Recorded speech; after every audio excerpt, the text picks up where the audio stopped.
మనం ఒక మంచి పని మొదలుపెట్టినప్పుడు అంతా సవ్యంగా జరుగుతుందనే అనుకుంటాం కదా. అవును, సాధారణంగా అదే అనుకుంటాం. కానీ ఒక చిన్న పొరపాటు వల్ల ఒక పెద్ద వేడుక కాస్త భయంకరమైన విషాదంగా మారితే ఎలా ఉంటుంది?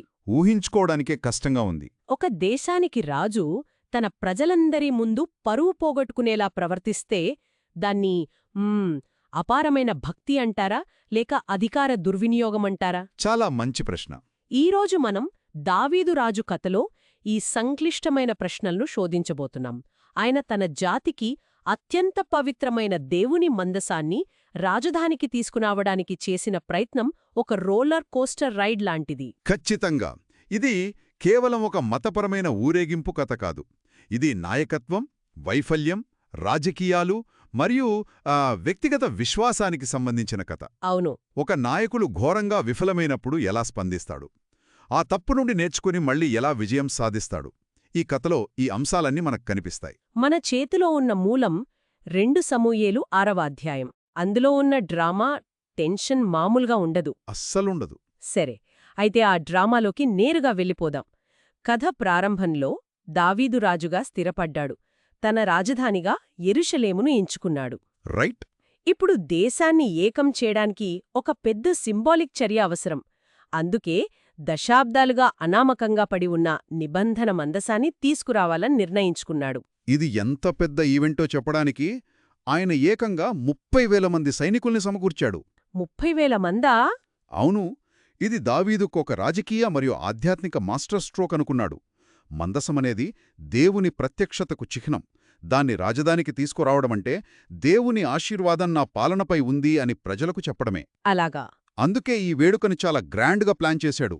మందసాన్ని అభినాదాబు ఇంట్లో నుండి తీసుకురావడానికంతా సిద్ధమైంది. వాళ్లు దాన్ని ఒక క్రొత్త బండి మీదెక్కించారు. అతని కొడుకులు ఉజ్జా, అయ్యో బండిని నడుపుతున్నారు. ఆ వాతావరణం ఊహించుకుంటేనే అద్భుతంగా అనిపిస్తుంది. దావీదు, ఇజ్రాయేలీయులందరూ సితారాలు, స్వరమండలాలు, తంబురలు, మృదంగాలు వాయిస్తూ దేవుని ముందు పాడుతూ, నాట్యమాడుతూ వస్తున్నారు. అంతా పండుగనా ఉంది. అవును, అన్నీ వాళ్లు అనుకున్నట్లే జరుగుతున్నాయి. కాని కథ ఇక్కడే ఊహించని భయంకరమైన మలుపు తీసుకుంటుంది కదా. అవును, ఇక్కడే వాళ్ల మంచి ఉద్దేశం ఒక పెద్ద తప్పుకు దారితీసింది. క్రొత్త బండి వాడటం చూడ్డానికి చాలా గౌరవప్రదంగా, ఆధునికంగా అనిపించవచ్చు. నిజమే, కొత్తది అంటే గౌరవమిచ్చినట్టే కదా. వాళ్లు అలానే అనుకున్నారు. ఫిలిస్తీయులు కూడా గతంలో అలాగే చేశారు. కాని ఇజ్రాయేలీయుల ధర్మశాస్త్రం ప్రకారం మందసాన్ని ఎప్పుడూ బండిమీద తీసుకెళ్లకూడదు. అలాగా. లేవీయులు మాత్రమే దాన్ని కర్రల సహాయంతో తమ భుజాలపై మోయాలి. ఆ నియమం వెనుక ఏదైనా ప్రత్యేక కారణముందా? అంటే బండిమీద లాగితే వచ్చే నష్టమేమిటి? దాని వెనుక ఒక లోతైన అర్థం ఉంది. దేవుని ప్రత్యక్షతను జంతువులతో లాగించే ఒక నిర్జీవ వస్తువుగా, ఒక సామానులా చూడకూడదు. దాన్ని మనుషులు తమ భుజాలపై ఒక పవిత్రమైన బాధ్యతగా మోయాలి. ఆ బరువును, ఆ బాధ్యతను వాళ్లు అనుభవించాలి. కొత్త బండి వాడటమంటే ఆ వ్యక్తిగత బాధ్యతను పక్కన పెట్టి పనిని సులభతరం చేసుకోవడమే. మంచి ఉద్దేశంతోనే అయినా వాళ్లు ప్రాసెస్ను నిర్లక్ష్యం చేశారు. ఆ ప్రాసెస్ నిర్లక్ష్యం ఎంత ప్రాణాంతకమో వాళ్లకు త్వరలోనే తెలిసింది. ఊరేగింపు నాకోను కళ్లం దగ్గరకు రాగానే ఎడ్లు కాలు జారాయి. బండి ఒరిగింది. మందసం కింద పడిపోతుందేమోనని ఉజ్జా వెంటనే తన చేయి చాపిదాన్ని పట్టుకున్నాడు. వెంటనే దేవుని కోపం అతనిమీద రగిలింది. ఉజ్జా అక్కడికక్కడే మందసం పక్కనే చనిపోయాడు. ఒక్క నిమిషం, నాకిది అస్సలు అర్థం కాలేదు. ఉజ్జా కేవలం మందసం కింద పడకుండా ఆపడానికి ప్రయత్నించాడు. అతని ఉద్దేశం మంచిదే కదా. మంచిదే. ఒక పవిత్ర వస్తువును కాపాడాలనుకోవడం తప్ప ఆయన ఇంత కఠినమైన శిక్షెందుకు? ఆ కాలంలో దేవుని న్యాయాన్ని ఇలాగే చూసేవారా? ఇది అర్థం చేసుకోవడం చాలా కష్టం. నిజమే, ఈ సంఘటన ఆ కాలపు విశ్వాసంలో పవిత్రమైన దానికి, సామాన్య మానవ ప్రపంచానికి మధ్య ఉన్న అగాధాన్ని చూపిస్తుంది. మందసం యొక్క పవిత్రత ఎంత తీవ్రమైనదంటే దేవుడు నిర్దేశించిన పద్ధతిలో తప్ప దాన్ని ఎవరూ తాకకూడదు. మంచి ఉద్దేశం కూడా ఆ గీతను దాటటానికి అనుమతి ఇవ్వదు. అంటే పద్ధతి అంత ముఖ్యమా? దీన్ని మరో కోణంలో చూద్దాం. దావీదు మొదటి ప్రయత్నం ఒక పెద్ద కార్పొరేట్ కంపెనీ సీఈఓ లాంటిది. గొప్ప విజనుంది, గ్రాండ్ ఈవెంట్ ప్లాన్ చేశాడు. కానీ క్షేత్రస్థాయిలో ఉన్న నియమాలను, అంటే ప్రాసెస్ను పట్టించుకోలేదు. ఉజ్జా మరణం ఆ ప్రాజెక్టు ఘోరంగా విఫలమవడం లాంటిది. ఇది మంచి ఉద్దేశాలు సరైన పద్ధతి లేకపోతే ఎలా విపత్తుకు దారితీస్తాయో చూపిస్తుందన్నమాట.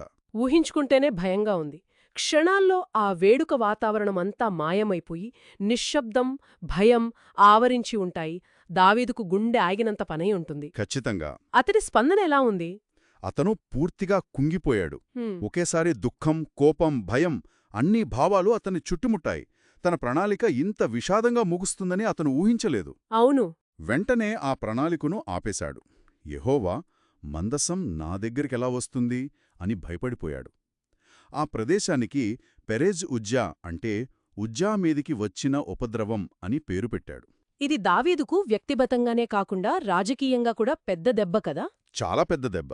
కొత్తగా రాజైన వ్యక్తి మొదటిసారి నిర్వహించిన ఒక పెద్ద జాతీయ కార్యక్రమం ఇలా మరణంతో ముగియడం అతని నాయకత్వంపై ప్రజలకు అనుమానాలు రేకెత్తించి ఉంటుంది. ఖచ్చితంగా.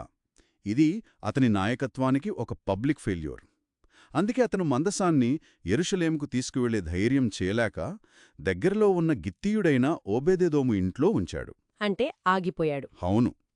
అతను ఒక విరామం తీసుకుని ఏం జరిగిందో, ఎక్కడ తప్పు జరిగిందో పునఃపరిశీలించుకోవడానికి సమయం తీసుకున్నాడు. ఆ విరామం 3 నెలలు కొనసాగింది. ఆ 3 నెలల్లోనే కథ మళ్లీ మలుపు తిరిగింది. అవును. మందసం ఓబేదెదోము ఇంట్లో ఉన్నప్పుడు యెహోవా అతని ఇంటి మొత్తాన్ని ఎంతగానో ఆశీర్వదించాడు. ఈ వార్త దావీదుకు చేరింది. ఇది దావీదుకు ఒక యురేకా లాంటి క్షణం. అతనొక ముఖ్యమైన విషయాన్ని గ్రహించాడు. సమస్య మందసంలో లేదు, సమస్య తన పద్ధతిలో ఉంది. అలాగా?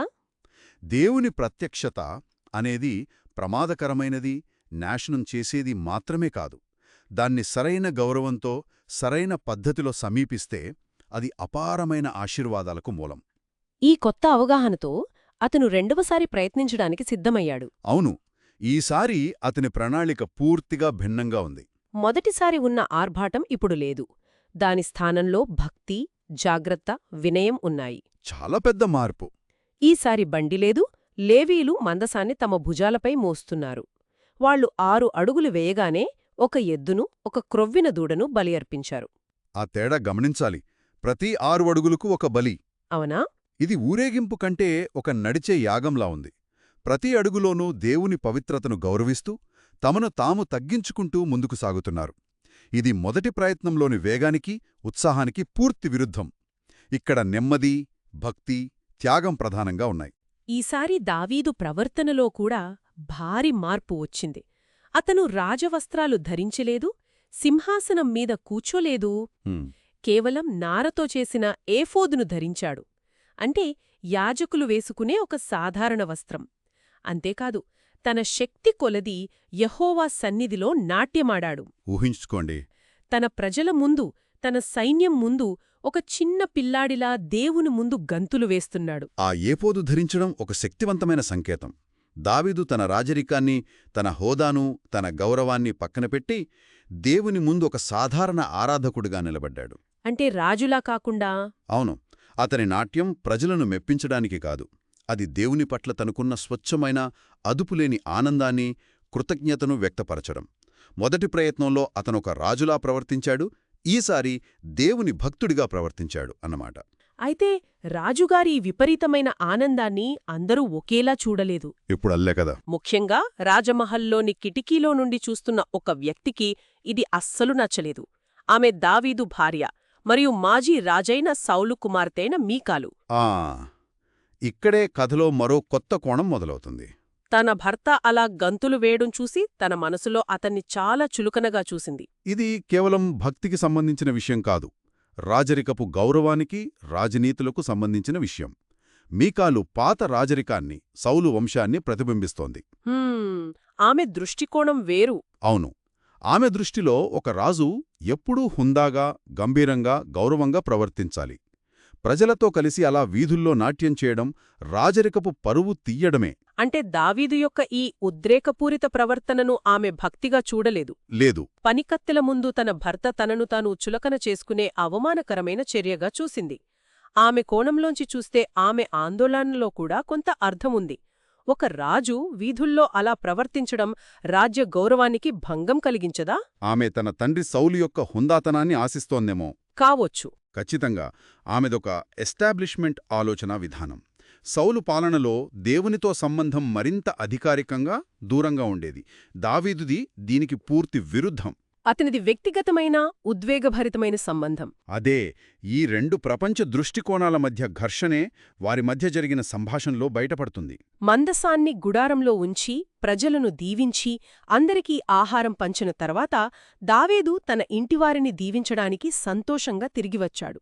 కాని అక్కడ అతనికి స్వాగతం పలికింది మీకాలి యొక్క వ్యంగ్యం.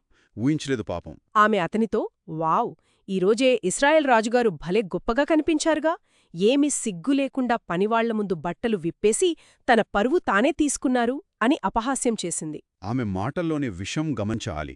ఆమె దావీదు చర్యను ఘనమైనది అని వ్యంగ్యంగా అంటోంది, కాని అదే సమయంలో అతన్ని ఒక వ్యర్థుడితో పోల్చుస్తోంది.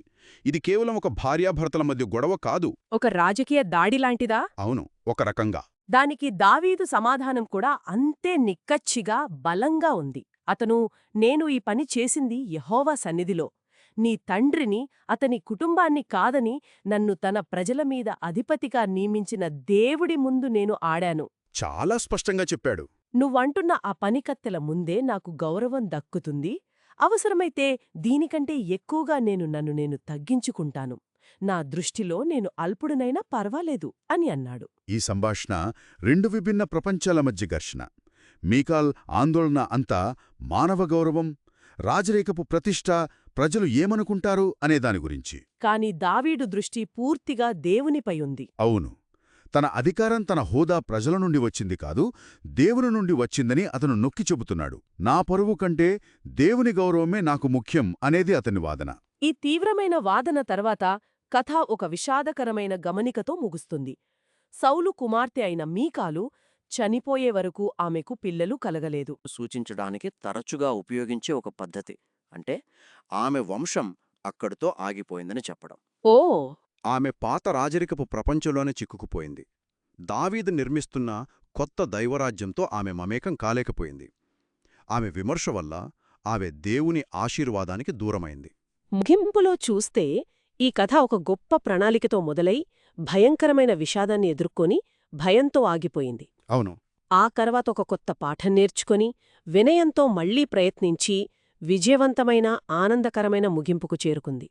కాని చివరకు ఆ విజయం కూడా ఒక లోతైన వ్యక్తిగత సంఘర్షణకు దారితీసింది.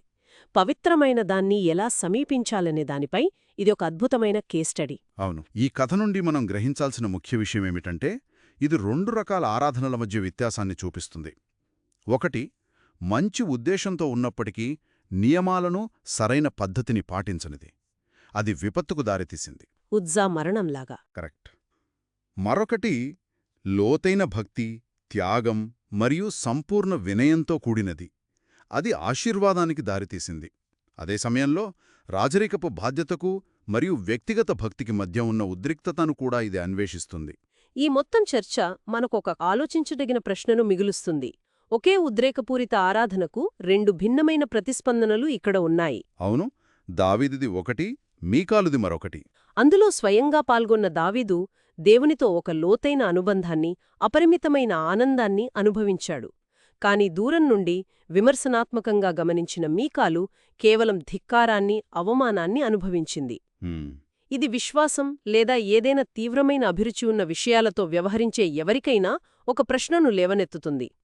నిజమైన భక్తికి ఎప్పుడూ హుందాగా, నిగ్రహంతో ఉండడం అవసరమా, లేక కొన్నిసార్లు మన గౌరవాన్ని, పరువును పక్కన పెట్టి అదుపులేని ఆనందంతో దాన్ని వ్యక్తపరచడంలో తప్పులేదా?